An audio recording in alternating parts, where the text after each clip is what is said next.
So they put me in front of a camera and say, "Georgie, give us wisdom." Wisdom. I spent 70 years making people laugh for a living. What do I know from wisdom? But okay, you want wisdom? Here's wisdom. I made millions of people laugh. Millions. I had a TV show. I played the big rooms. I killed at Carnegie Hall. Killed, I tell you. And I am sitting here in a one-bedroom apartment talking to a camera because I got no one else to talk to. That's the wisdom. Let me tell you how I got this way. My mother, Esther, beautiful woman, sad woman, depression they'd call it now. Back then we just said Mama was tired.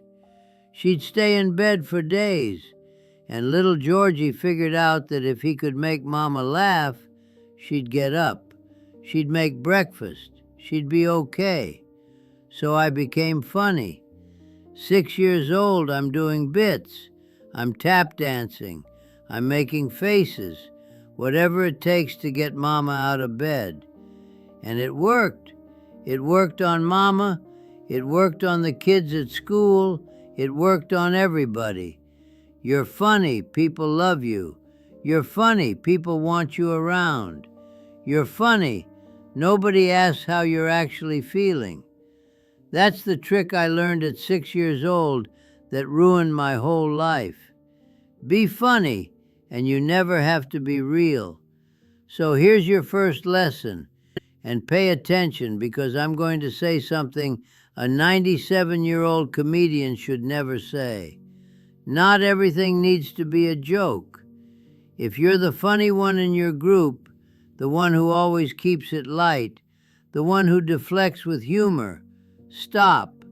Sometimes stop. Let yourself be serious. Let yourself be sad.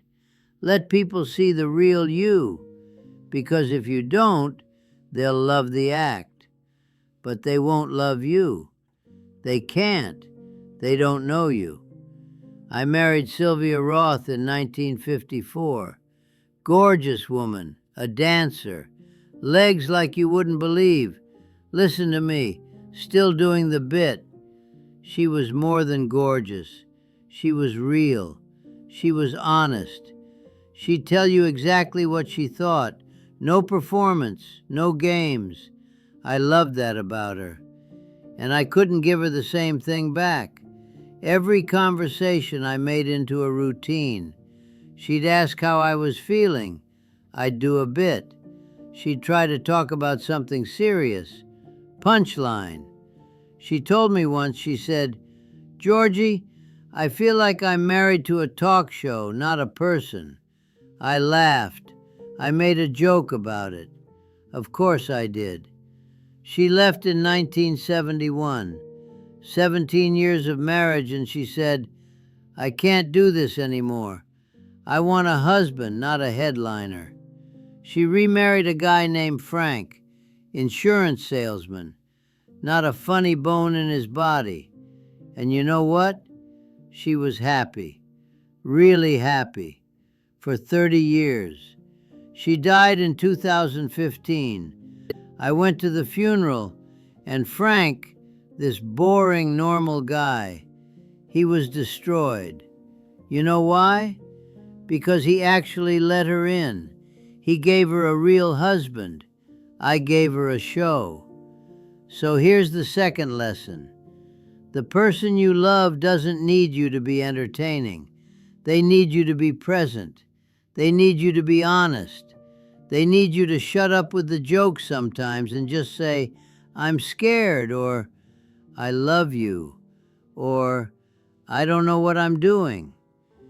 If you're using humor to keep your partner at arm's length, you're going to lose them.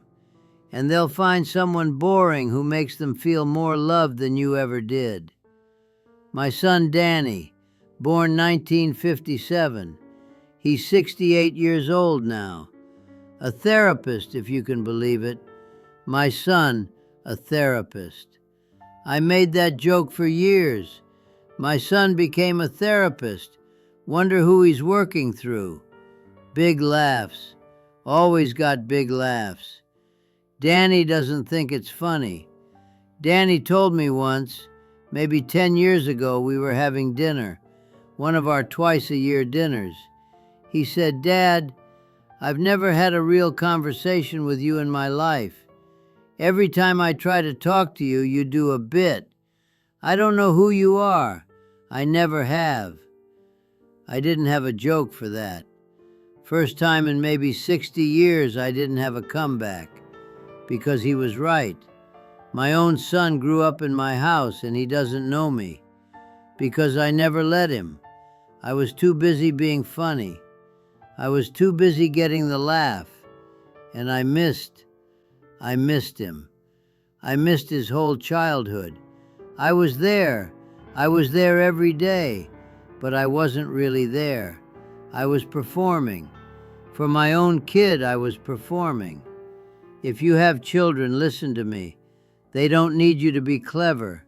They don't need you to be the fun parent. They need to know who you really are. Your fears, your failures, your real feelings. Be a person to them, not a performance. Because I got a son who loves me. I think somewhere he loves me. But he doesn't know me. And that's my fault. I was so scared of being seen that I made myself invisible to the person who mattered most. You want to know the worst part? After 97 years of performing, I don't know who I am either. Take away the jokes, the timing, the bits. What's left? I don't know. I genuinely don't know. I've been doing the act so long, the act became me, or I became the act. I don't even know which. People ask how I'm doing, and I literally cannot answer honestly. My brain immediately goes to the funny version. Someone says, "How are you, Georgie?" I say, 97 years old. What could be wrong? Everything. They laugh, I move on, and nobody, including me, knows how I actually am. So here's what matters, and this is the thing, the big thing, the reason I'm making this video. Don't use your gifts to hide. Whatever you're good at, humor, intelligence, work, being useful, if you're using it to keep people from really seeing you, stop. It works too well. You'll be so good at hiding that you'll disappear, and you'll spend 97 years being loved by audiences and known by no one. Here's what matters. Not the laughs, not the applause, not the standing ovations, and I had plenty, believe me. What matters is this. Did anyone really know you?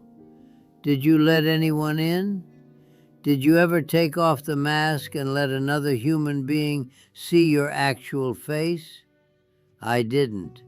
I was too scared. Scared that if people saw the real me, they wouldn't like it, wouldn't laugh, wouldn't love me. So I kept the act going for 97 years, and now the audience is gone, the shows are over, and I'm sitting alone in an apartment full of playbills, and I finally understand. They didn't love me, they loved the show, and that's my fault. I never gave them anything else. I'm 97 years old. I'm tired. I've been doing this act since I was 6, trying to get my mama out of bed, and I'm finally done. I'm done being funny. I'm done deflecting. I'm done hiding. Here's the truth, no jokes. I'm lonely. I'm scared of dying alone. I wish I'd let Sylvia see me. I wish I'd let Danny know me.